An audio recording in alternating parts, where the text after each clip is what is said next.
All right, today we're going to tune up this quad by ear on the FETTEC firmware. We're going to go through the simple steps that you can do with any firmware. Today we're going to happen to use FETTEC. You can use the same for Betaflight, KISS, EMU Flight, Flight 1, iNav, whatever firmware you choose. No logging, I promise, and we're going to outline it in a simple 4-step process. So there's one prerequisite to tuning at all, ever. If you're thinking about tuning, you really need to know these key fundamental things. And the video for that, if you go to my website, theuavtech.com, and go under the tuning tab here, and then you want to check out this video right here, the DPI and the key relationships between the terms. You really need to know this. So pause this here if you are interested in following through and watch this video. It's only about 5 or 10 minutes, I can't remember, and come back to this. Now in this video, we're going to be tuning up this quad using the FETTEC firmware. So the one thing we need to do for step number 1 is find our PD balance. To do that, it's fairly simple. We want to go in and zero out our I terms on the roll and pitch axis. Now, this would be the same for any other firmware. If you want to find your PD balance, the easiest thing to do is, again, take out the I term so you know you're not getting any bounce back from I term by taking the head term out of play. Now, obviously, if you're flying your quad and you don't have bounce back at all, you may still want to do this step so you can push your P term up until you get a little bounce back and then back it back down a little bit. And that's how you know you have the maximum amount of P in relationship to the damping or D term.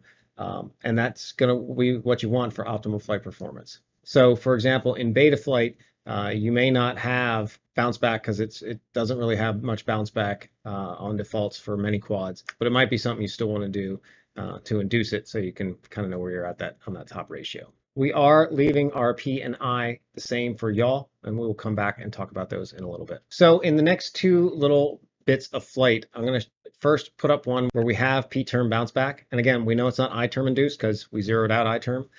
And you will hear, and you want to listen for the you will hear their motors spin up twice to arrest the move. Well, that's the bounce back.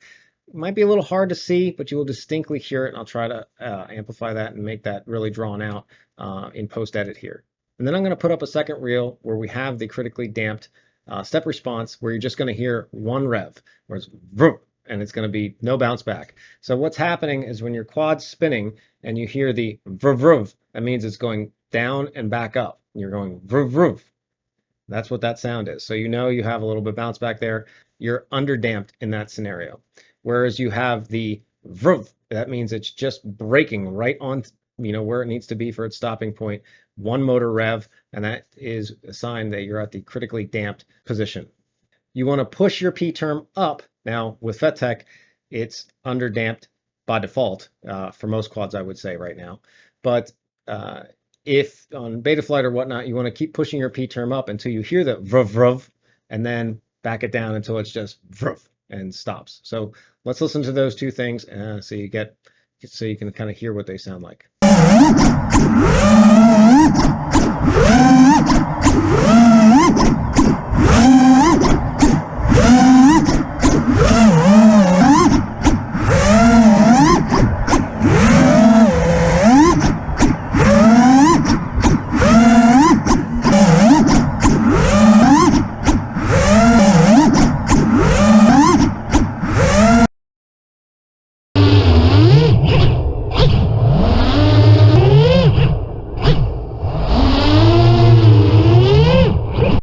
Now for this quad, that happened to be this 1.65 for P term and D 5.5.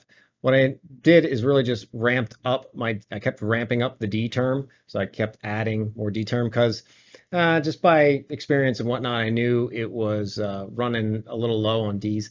You can do the same thing with Betaflight if you would happen to have bounce back, but I don't think you will. In Betaflights, you're going to be moving that P term up. So in Betaflight's default, usually the P term is just low. D term is comfortably low as well. So they're kind of both low. But Betaflight's, I would say, by default, it's a little over damped. So it has a little bit too much D in relation to P. Whereas FETTEC, it was the opposite of that. It had too much P in relation to D. So I just kept moving the D term up. Again, in Betaflight, you might want to be just keep holding the D at its default and then moving the P term up until you hear the vroof vroof and then bring that down a little bit. And that's how you know you have that ratio then. Generally for PD balance, you're going to have the same thing on roll and pitch. If in any scenario, you will most likely need a little bit more D term on pitch in relation to the P than the opposite way around. Usually the pitch axis needs to be a little bit more damped than the roll axis, just because it has more moment of inertia that it needs to dampen out to come right in and hit that set point nice. Of course, you can tune both out to the nth degree. Usually I don't bother with that too much unless I'm really trying to thread the needle on something. Usually if you just kind of hold these two the same, you'll be happy with the flight performance. So you can see on here I still have the 1.65, 0, and then 5.5, and we have that for both. Now in this next flight, what we're going to do is show you what it looks like when you fly your quad without I-term at all. And you can definitely fly it. It flies, it's going to be loose, but it flies fine. It's not a safety risk or anything of that nature. It's going to drift around a lot. You're going to have a lot of activity on the sticks. But check this out, and this is what it will look like with 0 I-term. What you want to do? See how it's just all over the place when I hump off the throttle there? That's 0 I-term. So you want to keep, look at that. You want to keep moving up your I gains until that stops occurring. You don't want to have any drift. See how it's all over the place. So again, you're looking for that, and you just keep bumping up the I-term until that nose holds steady. The next thing I did is go ahead and bump that back up to the 5-inch preset, so that's 0.012 in FETTEC, so I just set both the same. And let's check that flight footage out, and you will see that that is better, but it still has a little bit of looseness in it. So this is with preset I-term. And notice how no wobbling or wonking around. Oh, there it did.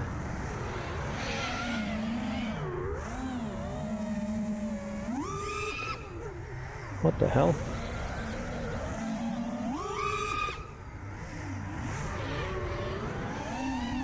So after that, I came in and I thought, well, let's just put what I used to have in KISS Legacy for I-terms. Maybe it's the same. I know for FETTEC, between KISS Legacy and FETTEC, the gauges are definitely not the same. So don't be thinking you can just transfer anything over if you're coming from Legacy KISS for any reason. But so I put in the I-term of my old tune for KISS, which is 0.04 and 0.065. I think these term, personally, I think these gain numbers KISS uses is not KISS at all, but whatever. They're just numbers. So yeah, I put those in. Let's see what that looked like. So higher I-terms.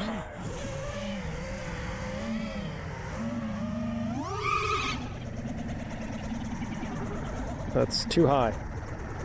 And you can see what it does.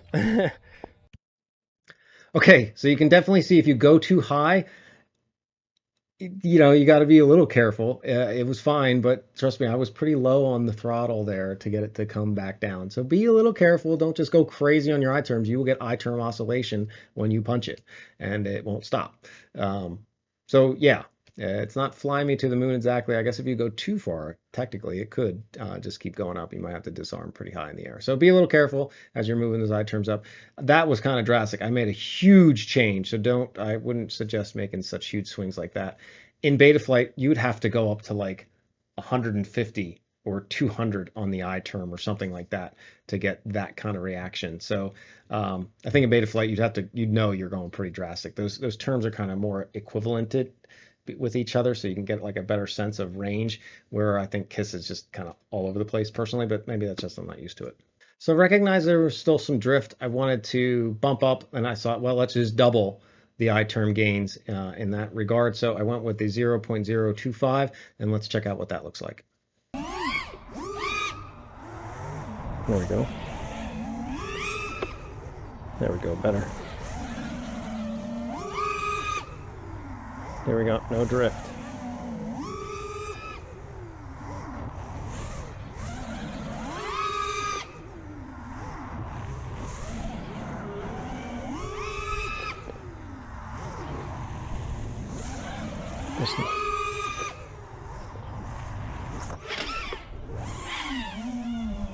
Never disarm, baby.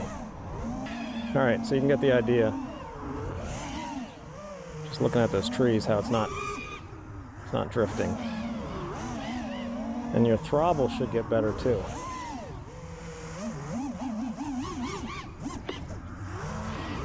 They're pretty good.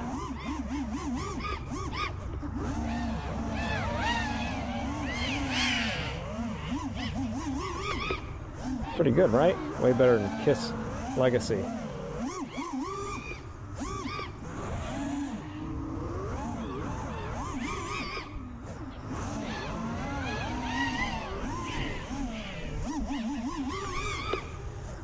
Yeah, looking decent. They might be able to go higher, but I'm, tired of tuning. So nothing wrong with that, the way it's at. So being pretty happy with that, you may want to do the maths on these just to jot down for yourself. But essentially what I'm talking about is 1.65 divided by 5.5 for your PD balance. You can see that's that 0.3 I talked about before. And then you could do the same thing for the I term. So you could say 0.025 divided by 1.65, and that's a 0.0151515, whatever. And that's the difference there. So as you move your D term up, you would, whatever D term you want to move this to, if you want to move your D gains up for better prop wash, then you would multiply whatever gain that is. So say I want to move this up to 6 for some example, and then I would take 6 times 0.3, and then my new P gain would be 1.8. So I'd put in 1.8 right here. And then in that scenario, I'd take 1.8 times 0.0151515, something like that. And my new I gain would be 0.027 in that case. So I would just bump this up to 0.027. So you can see as you can move now all your gains up and down together. And what you would want to do to increase prop wash performance at this point is move your D gain up, but then you want to take your P and I gain up for the ride, holding the ratios between the two. Now this is why Betaflight has sliders, and it's so much easier because you can just move that master slider up and it takes care of all that mathy stuff. But for any controller or any firmware that doesn't have sliders, you can just, do the maths and then go from there. Now for me, the 5.5 is the limit for this, for the D gain and the amount of filtering I have. But again, that's the next step, is prop wash, and you would just move all the gains up and down. And it's really going to depend on how aggressive you want to be with prop wash performance. And if you hear any motor ticking or anything of that nature, you can basically keep moving it up. You will start to hear a fluttery sound once you get D gains a little too high. And once you get to that fluttery sound, you've kind of gone a little bit too far. You actually need to beat back your D gains down a little bit more and then bring those other terms down along with it. So that's really it. We didn't talk about the yaw term. What I would recommend, I think yaw is a lot simpler. You just never need D on yaw term. That's an old legacy thing. And let's just face it, not all programmers are good pilots or tuners. I'm not saying I'm a great pilot, but I definitely know tuning. And that's something that sticks in there. You just don't need. Yaw is so slow, you don't need a D term. So let's keep it simple and just get that out of there. Again, for the yaw term, you just really need a PI controller. The I term is actually driving a lot of the yaw behavior and sustained yaw moves. So we really want to have that generous. So I'm going to move that up to a 0.04. And then I'm going to also move the P gain up to a 6. I would say in FETTEC, you're going to want to move your P on yaw to probably match and be right around your D gains on the other ones, and that's probably good enough for a good rule of thumb. The other thing for the yaw on I term on yaw, I would probably just take whatever you have I term on pitch and roll and just double that, and that's the I term I'd have on yaw. In Betaflight, if you're looking for some general just yaw input, I would say around 80 to 100, and just your P and I term on yaw in Betaflight would just be the same. So you'd be maybe 80 and 80 or 100 and 100 or something up in an order of that magnitude. On yaw, your P term is going to really kick the yaw to start, but really what's going to sustain the yaw through like an inverted yaw spin is going to be that I term. So you want to, again, have a generous on both. From this point, if you have other things like nose throttle and bobble, anymore at this point, you have some other tools in the toolbox. If you have your P up as high as it can be in relation to that D term. And that D is as up as high as it can be before it gets to the flutter. And then your I is as high as it can be before you get into those flutters as well, as we saw there. You've kind of really maxed out your gains for tuning. So at that point, if you still have throbbles, then you're going to have to rely on tools like anti-gravity in Betaflight, or FETTEC has throttle, I-term, boost. KISS Legacy just doesn't have anything. That's it. It's as good as it's going to get. So if you still have throbbles, too bad.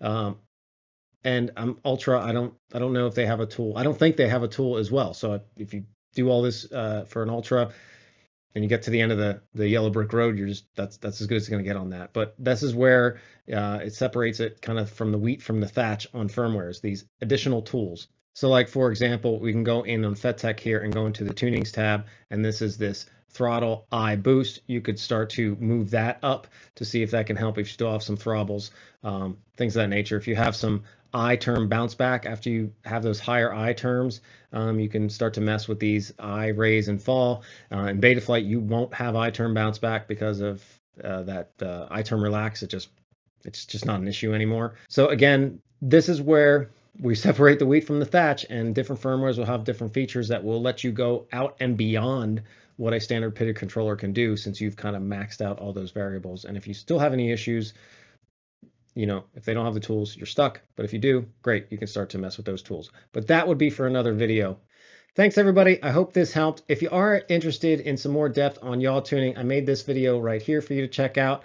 And that one, we do go into the depths, and I'll see you in the next one.